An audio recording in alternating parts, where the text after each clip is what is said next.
Vain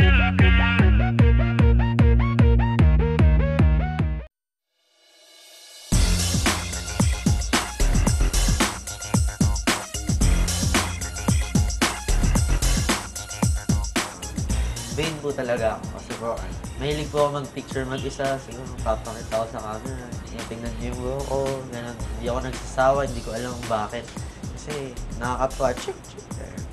Yun naman, pagka-vain ko na yun, malaki na natulong sa akin kasi upload ng picture, yun, napapasaya ko sila dun lang sa picture. Pinipili ko po yung pangit, delete. Masyado po ako matagal mag-ayos ng buhok kasi po hindi ko po malaman kung anong gagawin kong style. Most of the time, ako po yung nagsasuggest sa chickster ko ano po yung susuotin namin pag may mall show kami, gigs, gano'n. Sasabihin ko lang po sa kanila yung color para po mag-blend. Yung style ko po ay medyo formal, simple, coat and tie. Siguro yung secret ko lang para maging cute forever.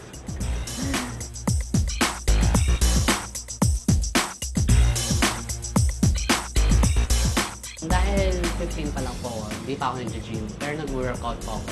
Lagi ako nagpo-push-up, sit-up, saka pang-tricep.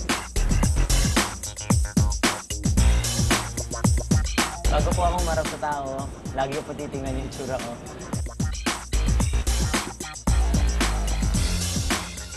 Naglalagay po ako ng pepino sa ice para mabawasan po yung eye bags kasi lagi pong puyat eh. Naghihilamos lang po ako lagi kasi para po lagi pong fresh. Sa hair naman, kung walang gig, hindi ako mag-wax.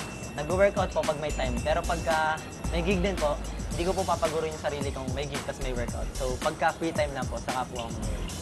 Mahilig ako mag-picture ng sarili ko, mahilig ako sa salamin. So siguro matagal ako mag-ayos ng buhok sa salamin. Yan. May mga ritual ako bago matulog. May nilalagay ako sa ilong as yung pantanggal ng blackhead. Mga favorite color ko sa damit, mga solid colors lang. Black, white. Ako yung tipong lalaki na hindi maarte. Kung ano ako, yun na din ako. Parang wala na akong binabago. Bahala na si Batman. Dalawa lang yung sikreto ko para mapanatili itong ganitong katawan ko. Yung isa na po doon yung exercise, tas paggabi po, naglalagay po akong ice sa mukha. Ang paganda po ng skin. Hindi naman ako maarte sa katawan, pero siyempre, meron pa din akong ginagawa pang papogi para kiligin yung mga girls. Magki-killer smell po.